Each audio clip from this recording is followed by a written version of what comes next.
Alright guys, welcome back to the channel. My name is Randall. This is the McClures. We react, review, make fun of, laugh at stuff over here. We are sponsored by McClures.store. Links down in the description. We are live Monday, Wednesdays, and Fridays. Rumble.com/McClures if you want to come hang out with us while we record the reactions. This is a request from Leslie in the chat. She wants to check out Crucifix's backstory. So we've done a couple of reactions to Crucifix. He's on the channel. If you want to go check out the other reaction videos we've done for him, please do. But this is, I guess, his backstory. So this is a chunk of an interview. She said to start at 4 minutes. And we're going to see what he tells us. Let's get into it. A husband, a father, and a recording artist, in that order. I was born in Atlanta, Georgia. Spent about the first 12 years of my life in Atlanta. Okay. Georgia. And then I remember one night at church, a missionary came in and showed some slides from Congo. And my dad just felt it heavy on him. You know, you need to go to Africa. My mom's sitting on the other side of the church and she feels that pull. So when I was 12 years old, we moved to Congo. I remember one night in Congo, I was outside playing in the front yard, and we started hearing gunshots, and then the pistol fire turns to AK fire, and it starts to get a little bit heavier and heavier. Sun starts to set, and my dad comes out and he's like, "You guys need to go ahead and just come in." And so the gunshots started getting closer, and the screaming started getting closer. I remember my dad, he got up from the hallway and he ran into the bathroom. There was a psalm that sat over our toilet, and I'd never read it.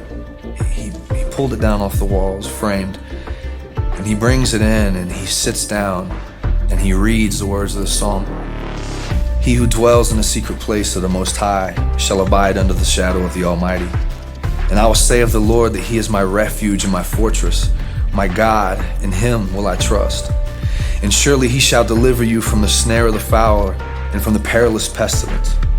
And he shall cover you with his feathers, and under his wings you shall take refuge. His truth will be your shield and your buckler. And you shall not be afraid of the terror by night, or the arrow that flies by day.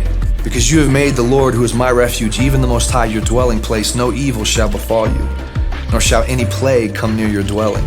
For he shall give his angels charge over you, to keep you in all of your ways." The last part of the psalm that really stood out to me the most, that we prayed the hardest, was, you know, God, if we have nothing else to hold on to, this is all that we got, then God, somehow let your angels take charge over us, take charge over my dad, take charge over my mother and my sisters. And you could hear the voices of the soldiers as they started coming down our street. My dad looks at me and he hands me a machete. And he says, "When the soldiers come in, let them take whatever they want. But if they try to touch your mom or your sisters," and he looks me in the eye and he says, "I want you to know that you're gonna die." He said, "But I want you to kill as many of them as you can before you die, to keep your mom and sisters from being raped." Wow. I'm 12 years old, looking through this hallway at the front door. The voices. Just about to ask how old he was when this happened. I got chills from that story. That's crazy. That is crazy. That is absolutely crazy. But shout out to Pops. Shout out to Pops. It's like, look, this is what's about to go down. But I need you to do what you can to protect your mom and your sister. That's not. Let me get back into this. These are the soldiers at the front gate. And then everything went silent. It moved on. The next day we got up, we crossed the border to Rwanda until everything died down. We come back.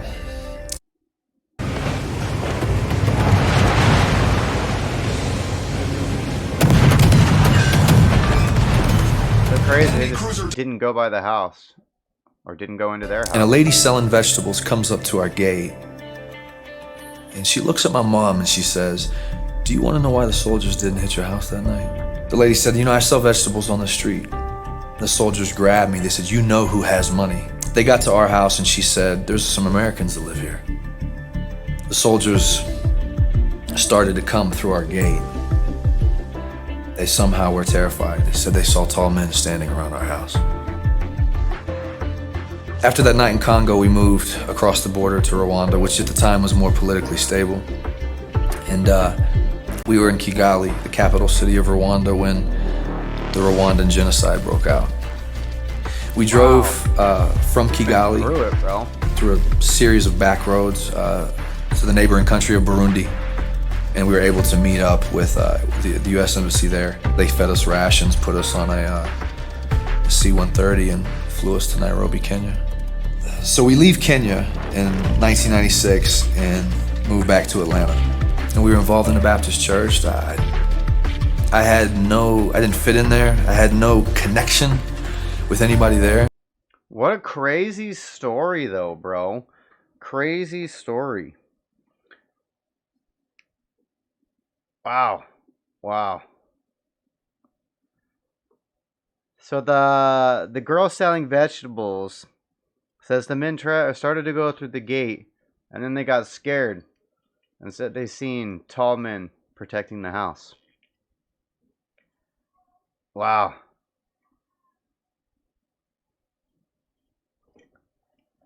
So then obviously more than one saw it, and it gave them enough of inclination when they saw it. We just bounced. Let's go to the next house.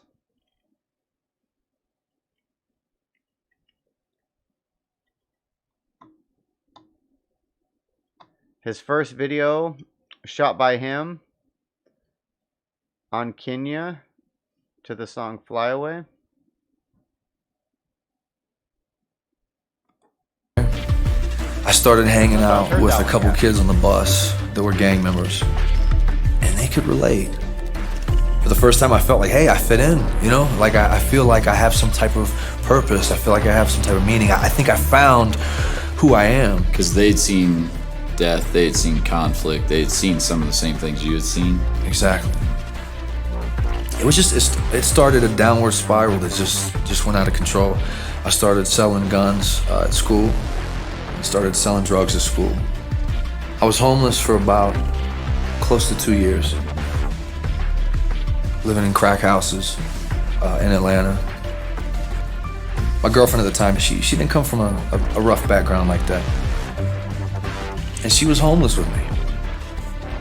She was pregnant, slept out on the concrete in 32 degrees.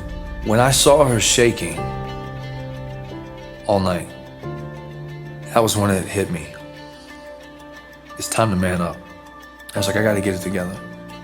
That getting together process was like a 7-year process. Now I got a beautiful family, man. The greatest gift that God has given me in this life, man. And it's a constant reminder of responsibility, you know? Being able to be a father has given me such a different perspective on being a Christian. Because now I'm able to look at my kids and understand what unconditional love means. To know what it's like to look that child in the eye and say, I would die for you, I would fight for you, regardless whether you want me to or not. My oldest daughter is 13 years old, and man, she's beautiful, she's gorgeous. I love her to death. My daughter had her phone, and you know, It's the scariest thing for a dad, though. Like, obviously you want your kids to be attractive. But secretly, all dads want to just, like, feed their daughters lots of pork rinds and make them as less of attractive to everybody as possible. This is a secret thing that all dads want. she had some boys texting her. And so I got the phone one day and I was reading through some of the text messages, and this little boy asked for some nude pics. And I was proud of my daughter because she was like, look, I don't do that. Next morning he writes back, hey babe, hey babe, hey babe. So I get the phone. Hey babe, you want to see some pics? And he's like, yeah. So I sent him some pics.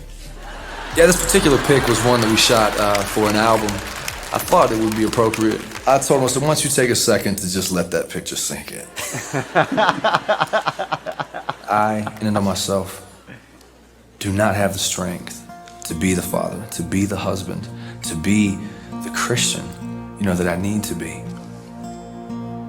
But one thing I do know is that the God of the angel armies that stood outside my house that night when I was clutching a machete, looking death in the face, that the God who can sovereignly protect will continue to do so. That God who can shepherd you through the valley of the shadow of death in its realest form can shepherd you through the valley of temptation in your home. He can shepherd you through the valley of parenthood, through the valley of being a husband or a wife, the valley of marriage. I hold on to the fact that trials are going to come. But you know what, man? I know who goes before me.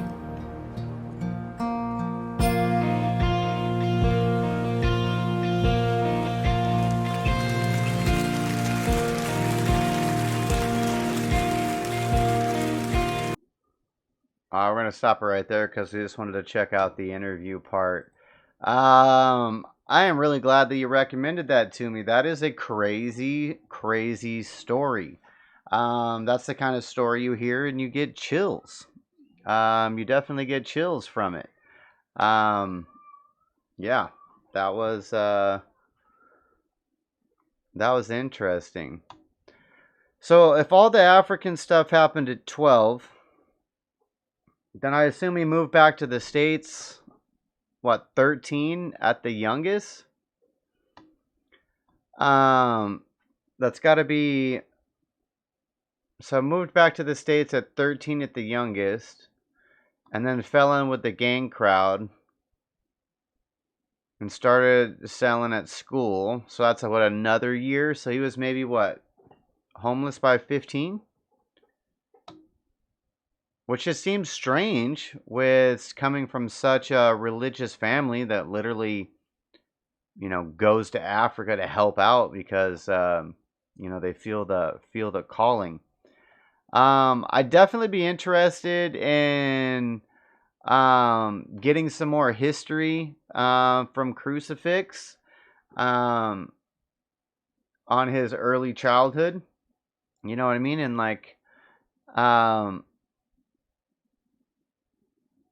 yeah, I'd be really curious to see how the early childhood, how it worked out, or get the play-by-play, so to speak. But I appreciate you guys stopping by for that one. Remember, McClures.store if you want to support the channel. We sell quality American products. Pick something up there. We are also live Monday, Wednesdays, and Fridays. Rumble.com/McClures. Come hang out with us. Get your comments in. Nobody seems to comment on Rumble. All right, appreciate it, guys.